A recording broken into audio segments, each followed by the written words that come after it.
Hallelujah. So we go on hearing. 2015 is a year of blessings. Amen. Hallelujah. So I think Anita started the worship itself. It was about setting your face unto God, looking unto the face of the Lord. Exactly. That is exact message that the Lord wants to give us. If you read 1 Chronicles chapter 22 verse 19, it says, "Now set your heart and your soul to seek the Lord your God. Therefore arise and build the sanctuary of the Lord God, to bring the ark of the covenant of the Lord and the holy articles of God into the house that is to be built for the name of the Lord." Amen. Amen. Hallelujah. How many of you want to build that temple? If you're not already built, we need to build it. If it is in ruins, we need to repair it. Because our God wants to bless us. Amen. We all know from the book of Hebrews chapter 11 verse 6, it says that without faith it is impossible to please God. And those who come to God must believe, one, that He is God, two, that He is a rewarder of those who diligently seek Him. So our God wants to bless us, and He's telling us, prepare the temple where I want to reside. We know here in the 2 Chronicles chapter 22, I mean, the word is, if you look at it in the particular context, it's talking of the temple in Jerusalem, where David had not built the temple, but his house is already built, and the Lord is telling, build me a temple. I don't want to live anymore in tents, but I want to live in the temple. But today, in today's circumstance, we all know that God does not live in man-made temples. How many of you believe that? Hallelujah. God lives in our hearts. So today, when you read the word also, you have to read in today's context, in our life. What does it mean? He's not telling us to go and build another big church, knock down one old church which had some historic value and then build another big church, a monstrous thing. No. He's telling us to build a temple in our hearts. So He's telling, now set your heart and your soul to seek the Lord. See, seeking the Lord is actually seeking His face. And seeking to know Him, to love Him, to serve Him, to have a perfect understanding of who He is. And so it says that, we need to set our hearts in setting our priorities, setting our focus entirely upon the Lord Jesus, so that you can have a personal loving relationship with Him. And He says, then build the sanctuary of the Lord to bring the ark of the covenant. To bring the ark of the covenant. Now if you read the text, you will find there were some things which are in the ark of the covenant. If I remember right, there was manna, there was the rod of Aaron, and there was the stone tablets. These were the three things which were kept in the ark of the covenant. And definitely, at that particular point of time, the presence of God was also there. That is why the ark of the covenant was kept in the most holy place. And the presence of God was there, very much thick. Yes. So today, the ark of the covenant, God wants to bring the ark of the covenant into the temple. So the ark of the covenant, it is not just the box that is material, it is what is contained in the box. So today the Lord is telling us to prepare your hearts so that He can bring the manna. He can bring the word into your hearts. Are you with me? He's telling you to prepare the rod of Aaron. Definitely the rod of Aaron blossomed because of the favor of God. Again He says, you prepare your heart so that the stone tablets, it denotes the law where God required the obedience of the people. So He says, prepare your hearts to learn my word, to obey my word, and to be the recipients of my favor. Hello, are you with me? So He's telling us to prepare our hearts because He wants to bless us. He wants to come and make His residence in our hearts. How many of you would allow Him to do that? Hallelujah. Amen. So He's actually telling you, prepare, and it says that, continues to say that word, says, and the articles of God into the house that is to be built for the name of the Lord. Actually, if you say, for the name of the Lord, there is a temple and you put a name. Actually, you put the name. Now, we all know, in our houses on the compound wall, there will be Mr. So-and-so and so-and-so house. Right? It will show, for example, Mr. X, Kombugunath house. Mr. X, Kombugunath house. Which means, for a passerby, he identifies that this house belongs to Mr. X of Kundugumath house. Okay. So, it is the name of the Lord. So, He is telling us, build your prepare the temple so that I can reside in you, and people will know that you belong to the Lord. That you are under the lordship. We all know landlord means the name of the owner. So he is going to put his mark of ownership. He is going to give you the Holy Spirit. Hello, we know from the book of Ephesians chapter 1, he says he has given us a Holy Spirit as a mark of ownership, and as a mark or a testimony, or as an advance of what all he is going to give into our lives. So he is telling us, prepare us, because I want to make you my own. So prepare the temple. Again, 1 Kings chapter 8 verse 6 says, Then the priests brought the ark of the covenant of the Lord to its place, into the inner sanctuary of the temple, to the most holy place, under the wings of the cherubim. So here one of the things that we need to know is that you have to be right with God, because he says that it has to come to its place. Hello? The ark of the covenant has to come to its rightful place. And the rightful place of the ark of the covenant is in your heart. It is not today, Jesus is, definitely people have brought the ark, but they have kept it, I think, in the storeroom, or they have kept it maybe in the kitchen, or in, maybe in the garage or somewhere. Somewhere Jesus is there. Hello? Hello, in the lives of many believers, Jesus is there somewhere. So you can't say there is no Jesus, because they'll say we are reading the same Bible, we are saying the same prayers, we are believing in the same Jesus. So Jesus is inside your house. But you have given him maybe a servant's room, or some storeroom which you don't open always, or people who come into the house don't see him. Are you with me? Because many people are so ashamed of even saying the name of Jesus.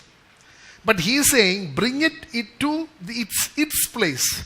Where is its place? In your temple, in your heart. That is a heart is the repository of your love. Heart is the repository of your emotions. Are you with me? Everything comes. We know from the word, it says that it's the heart where the issues of life come out. So it says that you must give God the rightful place in your life. It is not that you just acknowledge him as God, that you acknowledge him as Jesus. You must give him the rightful place. And the rightful place, the word of God says that, Hear, O Israel, the Lord thy God is one God, and you shall love him with all your heart. So you have to bring Jesus into your life and give him the rightful place. That is why if you read, because when you put him in the rightful place, you will have a right standing with God. You will come under the righteousness of God. That is why if you read 2 Chronicles chapter 20 verse 17, I think we should read that. 2 Chronicles chapter 20 verse 17, where we know Jehoshaphat, I think in the last sermon we heard on Sunday also. So this is something where the favor of God, one of the beautiful places where God has demonstrated his favor, his loving kindness, and more above all, his covenant-keeping nature to his own people. That whatever be the situation, he is there. He is there to look after us. So, hallelujah. 2 Chronicles chapter 20. When you turn to verse 17, you will read, You will not need to fight in this battle. And why? What do you have to do prior to that promise being realized? He says, position yourselves. Position. Positioning is placing yourself in the right place. Are you with me?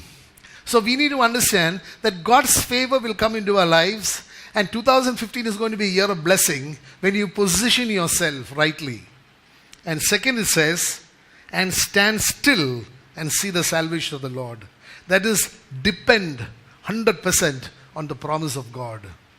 That he has promised in verse 15, he says, do not be dismayed. This battle belongs to me. Are you with me? So if you want to receive all the blessings that the Lord has promised in the year 2015, we need to bring God into his rightful place. We need to position ourselves in his presence exclusively for him. And then we need to have trusting faith in God's covenant. And then you will find that the favor of God will come upon our lives. And it says again, like I told you, and it says, under the wings of the cherubim. Cherubim is there on covering the Ark of the Covenant to denote the anointing of God upon the place. So today when you do that, you will find that the anointing of God will cover you. You will be covered with the favor and the glory of God. Are you with me? So this is what we need. 2015 to be realized as a year of blessings. We need one to give God His rightful place in our heart. Exclusive love for Him. And then we need to position ourselves with God. And then God will say, this battle belongs to me, and you will see the victory. Because you understand, position yourself with God. We read that scripture where God tells His disciples that it is so difficult for a rich man to enter into the kingdom of God. And he was giving an example, it is as difficult or more difficult than a camel to pass through the eye of a needle. Then they say, then how can man be saved? How can a rich man be saved? Then God gives a very, very clear insight into it. He says, with man, it is impossible. That is, when you partnership with man, it is impossible. But when you partner with God, all things are possible with you. Are you with me? When you partner with God, that what do? God's ability and your faith in His ability. All things are possible when you believe God and put your trust in Him. So we need to realize all the blessings by putting our trust in Jesus and loving Him exclusively. I will not even say above all things. We should have nobody in our love, in our spiritual realm, love except for Jesus and Jesus alone. Again, 1 Corinthians chapter 6 verse 19 says, or do you not know that your body is a temple of the Holy Spirit who is in you, whom you have from God, and you are not your own. Actually, this is again coming back to that you are not your own. It is so beautiful explained. This particular concept of scripture is so beautifully explained in the book of Galatians chapter 2 verse 20. We often say this here, but that is the actual, I would say, the crux of a person who has given his life to Jesus. This is also, I think, mentioned last Sunday. Book of Galatians chapter 2 verse 20 says, I have been crucified with Christ. It is no longer I who live, but Christ lives in me. He says what? Do you not know that your body is the temple of the Holy Spirit who is in you, whom you have from God, and you are not your own? I have been crucified with Christ. It is no longer I who live, but Christ lives in me. Because this temple now belongs to God. We read earlier, built for the name of the Lord. Hello? So it is no longer I who live, but Christ lives in me. And the life I now live in the flesh, I live by the faith of the Son of God. Are you with me? Because the person who owns me, person who's living in me, the person who's operating through me is Jesus Christ Himself. Therefore, I live by the faith of the Son of God who loves me and gave Himself for me. So today, when I have that attitude, then definitely we will be able to achieve, we will be able to realize every benefit, every blessing that the Lord has promised in the year 2015.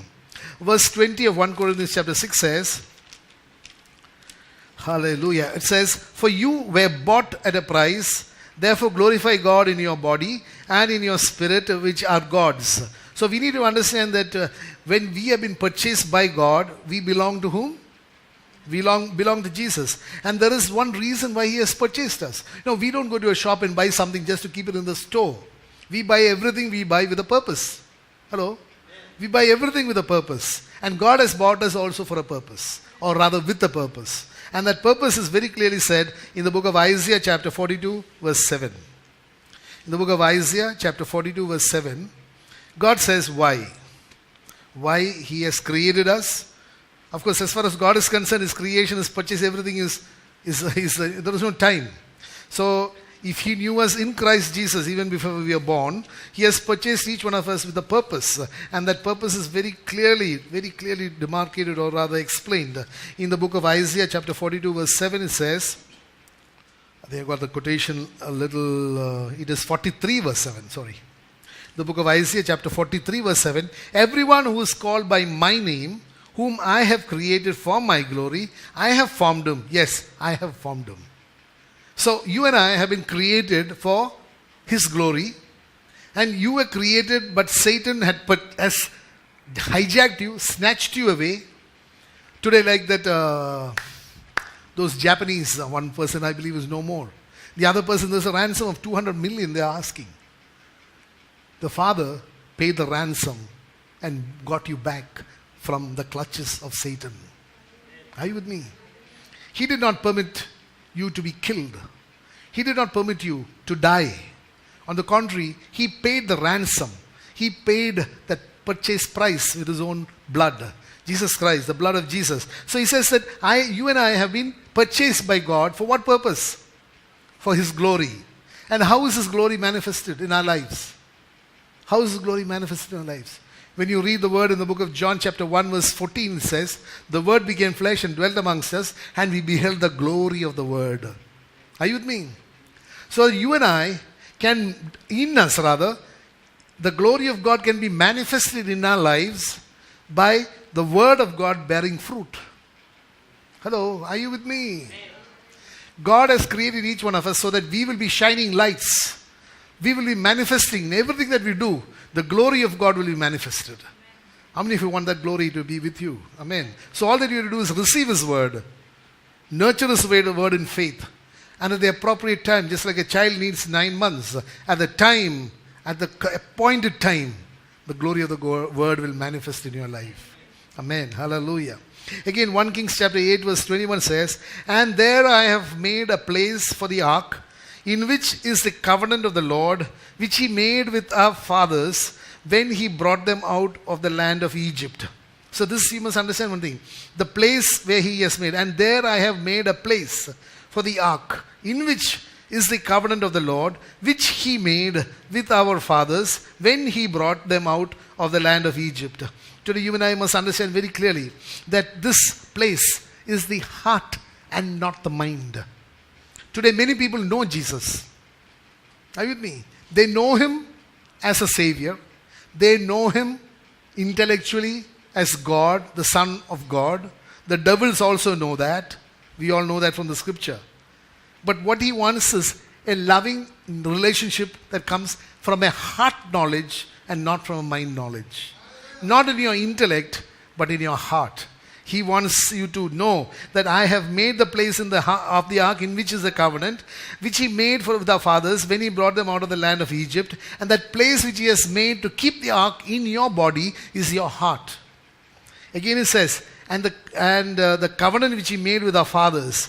And you must understand one thing, that covenant which He made with our fathers is available for us today also. We all know from the book of Galatians chapter 3 verse 13 and 14. That cursed is a man who is hung upon a tree. And it says that I think we should just read it as it is, because it is such a powerful word. Nobody should paraphrase certain words. It is not just an idea, but it is so much loaded with God's promises in that particular one word. It says, Christ has redeemed us from the curse of the law, having become a curse for us, for it is written, curses everyone who hangs on the tree. So you understand one thing, that when you and I, when we transgress the law, when we are apart from grace, and we are living under the law, then we have transgressed the law. And when you have transgressed the law, you have become liable for the punishment under the law. And the punishment under the law is that the wages of sin is death. And that curse of the law, that is a punishment, is a curse. And that curse of the law, Jesus Christ took upon Himself. Are you with me? And He took our curses upon Himself. And then because of that the blessing of Abraham might come upon the Gentiles in Christ Jesus, that we may receive the promise of the Spirit through faith. The Spirit who will reveal to us everything about God. And thereby we have a revelation knowledge of Jesus and His provision for us. Are you with me? So this is something God wants us to understand very clearly, that when you bring Him into your heart, you're actually allowing God to operate in our lives. And He is going to reveal to you all the promises that He has given us. That is why the word in the book of 1 Corinthians chapter 2:9 is not for you. Are you with me? The word of God in the book of 1 Corinthians 2:9 is not for you. But the word in 10th verse is for you. Hello, let's read what that is. The word in the book of Corinthians, 1 Corinthians chapter 2:9 is not for you. Because it says that, but it is written, eye has not seen, nor ear heard, nor have entered into the heart of man the things which God has prepared for those who love him. That is not for you in the sense, please understand the right sense, that my eye is not, you cannot say it has not seen. You cannot say my ear has not heard. You cannot say my heart has not perceived. It is not that God has not kept anything, but that inability to understand or see or hear what God has kept is not for you, because you have been filled with the Holy Spirit of the living God, who, it says, but God who has revealed to them, revealed those things to us through his Spirit, for the Spirit searches all things, yes, the deep things of God. Are you with me? So when it is no longer I who live, but Christ lives in me, the Christ living in me reveals to me the provision of God. Reveals to me everything that the Lord has kept for each one of us. Hello, are you with me? Okay. Hallelujah. Book of Hebrews chapter 8 verse 13 says, in that he says a new covenant, he has made the first obsolete. Now what is becoming obsolete and growing old is ready to vanish away. So you understand, the new covenant is based on God's love, of his grace, mercy, compassion, anointing, presence, everything. So he has now given us a totally new revelation of his provision for us. A provision which is coming out of God's love, God's mercy, God's compassion, God's grace, God's anointing, that is the presence of the Holy Spirit whom he has given to us. Because of that, we are able to understand what God has kept in store for us. So, you understand one thing that, when he says that in that a new covenant, he has made the first obsolete. Now what is becoming obsolete and growing old is ready to vanish away. We definitely know that there are two covenants. There is an old covenant and the new covenant. And what one needs to understand is, the old covenant is of the man-made temple. And the new covenant is of a God-made temple. In as far as God made us, he has made his temple in us. Are you with me? The temple in Jerusalem was not made by God, was made by Solomon. So the old covenant is a man-made temple where he resides.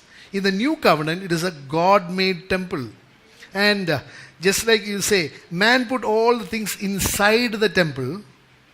Man put all the things inside the temple. That is, the Ark of the Covenant was put by man inside the temple.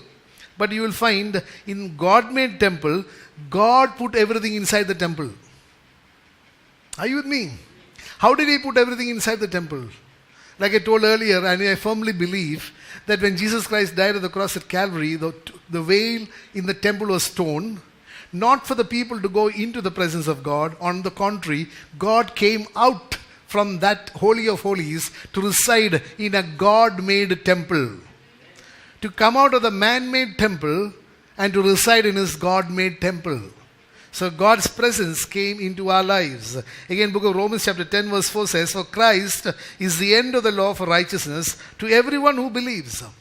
Christ is the end of the law for righteousness for everyone who believes.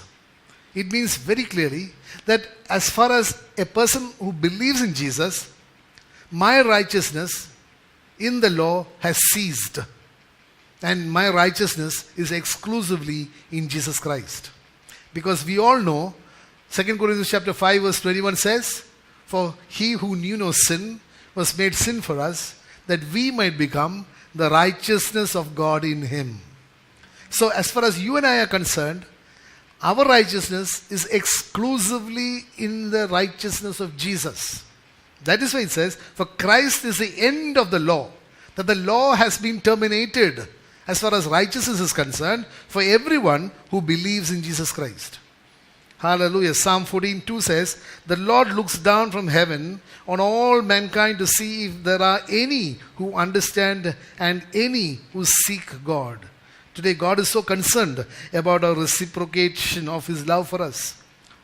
Does God have feelings? Hello, he has got feelings. If he can love is a human, I told you earlier, love is an emotion whose repository or the source of that love is the heart. So, the heart of God is so grieving to see people going away from him. And he is seeking, is there anybody who understands? Is there anybody who is seeking him? Because he gave everything that he had. And for a father, the son is the children are the most precious.